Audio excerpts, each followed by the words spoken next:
I've seen some of the high quality content you've made, and you're so good at squeezing out little pieces, nuggets of golden truth out of people, like the Sean Atwood ones. Oh my God, they're so good to watch. It's like honey to me. But then I'll also see you dive into like the online boxing thing between those two people, and that to me is a bit like, you know, you're going back and eating McDonald's. It's fun. It's good to watch. A lot of fun is the get, word that comes to my head. Fun is definitely, and entertainment has its place in society for sure.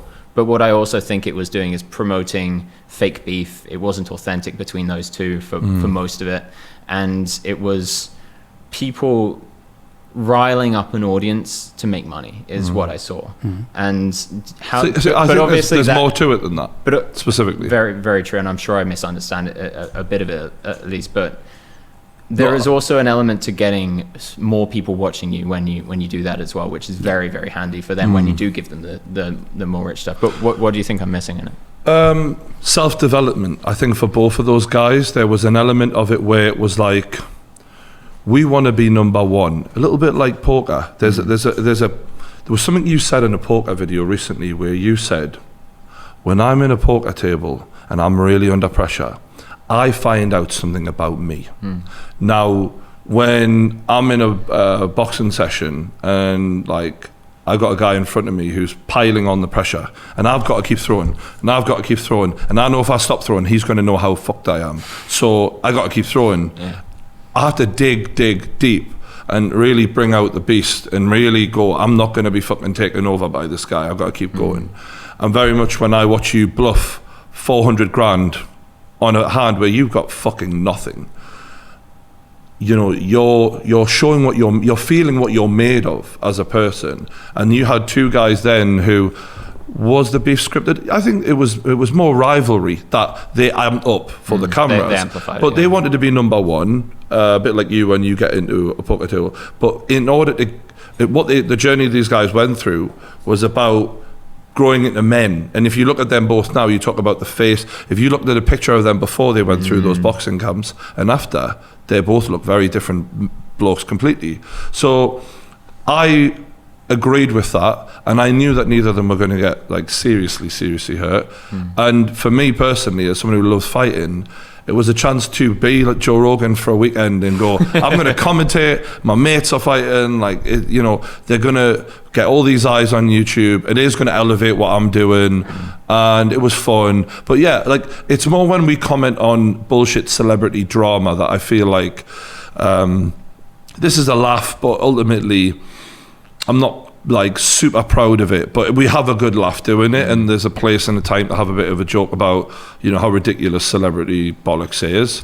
But I think in the long term, we want to do more stuff that pushes ourselves to dig deeper mentally and make people think a bit more. I think you've changed my mind on this, to be honest. Now I'm even thinking maybe the celebrity drama shit has its place, because I mean, you can't just be serious all the time. Nobody will tune in if you're just serious all the time. And the thing about YouTube is that it's weird. It's been selecting fame not through merit, not through integrity, but through how entertaining you can be, and often or ridiculous, or how ridiculous, or how stupid. Any of the above, yeah, exactly. And you get people like Jake Paul or Logan Paul who they got famous through being ridiculously entertaining to kids, basically, and now they're being held as the celebrities that everyone looks to like compare themselves to, and to see, okay, this person's acting like that and that person's acting like that, and it's such a weird selection process where it's almost random if you're looking at somebody who might have high morals. So I actually don't think it is random. I think it's actually the opposite of that, but it's presented as random. So it's because YouTube is obviously very much the embodiment. Jake and Logan are the embodiment of the American dream, and everyone in America would like you to believe the American dream is as random as it gets for anyone, when that's absolute bollocks. Really, in reality, it isn't. I think there's some. Sorry, just to add a caveat on it. There's some people who get famous through being friends with those guys. Do you know what I mean? So there's some randomness there, but generally, like there's reasons. There's reasons behind it, and then I think, you know, obviously there is this mentality that was developed in the 20th century of which almost came from Russia, I think, in a way, where it's like, well, the machine will decide for itself in a sense, and the mass consciousness of people will decide, and that's what's best. And we're sold that now, and I don't actually believe it's true. And obviously, when you look at YouTube, you realize, well, mass consciousness doesn't necessarily work for the best content out there.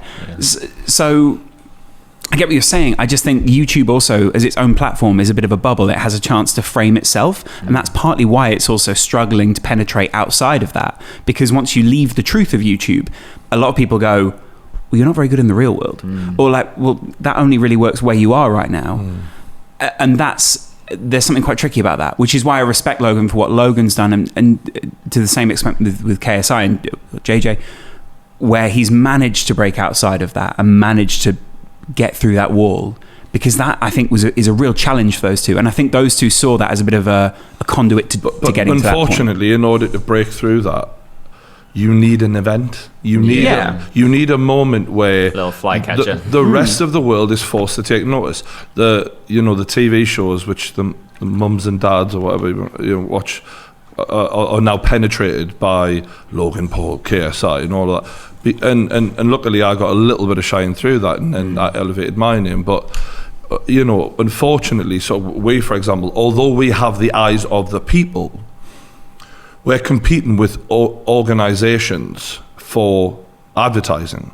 Now, we're just, there's a few of us behind the scenes, but we're not a big company. We got all the attention, but what we are finding when we go into business rooms is there's multi-million pound companies who are they went to the same universities as the guys who are in the other company. So let's say we're going to a Coca-Cola for a brand deal.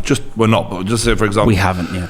There's another company who we go head to head with, and the guy could be like, Geordie's got all the views. Yeah, this is the way to go. And organic. The other company who is buying views, who clearly doesn't get any real fans. Not saying no names. Don't know who you're talking about.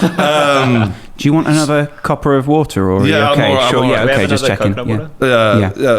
So there's friends in high places. There's shit going on behind the scenes that we can't compete with. So we're getting fucked over because we're just not part of the system. Do you know what I mean? So we're still but KSI and Logan have now almost made that jump. We are still. I kind of think we're still in that limbo place, you know what I mean? So I agree. I don't think I meant branded, but I do want to say I do respect that. I don't know much about KSI, but Logan Paul, I actually do really respect him as a human from what I've seen from him. Wow.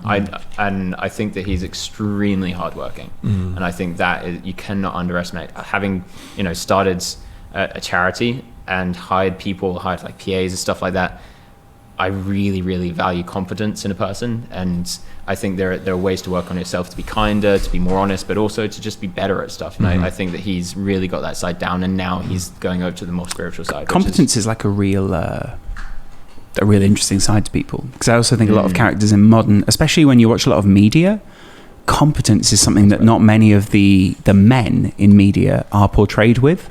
So actually, like, I think we've discussed this on the podcast before, like a lot of the archetype males now are actually incompetent men who are sort of fools led by sex or led by whatever. Like, Homer Simpson, look at Family Guy. The men are not competent people, and they sort of just haphazard guys. And very rarely do we sort of see those kind of people. So when I'm watching Logan, I'm like, yeah, he's actually quite a competent person, and I really appreciate he's that. running a multi-million pound company. That's such an interesting point, because, and going back to what you said earlier, it's almost like it's a representation of the people. Like, we've gone into a society now where, we're not hunter-gatherers anymore. No, it's hard to become successful where other people be like, oh, he's really good at what he does. You have to really get out of the rat race. You have to find a domain that isn't super saturated, and you have to be talented and hardworking, all of these different things. So there's probably a lot of people that subconsciously relate to Homer Simpson, just being like, or consciously, just being like, yeah, no, I'm a bit of a bum sometimes. I do like beer and I don't really do much, but I'm funny at least,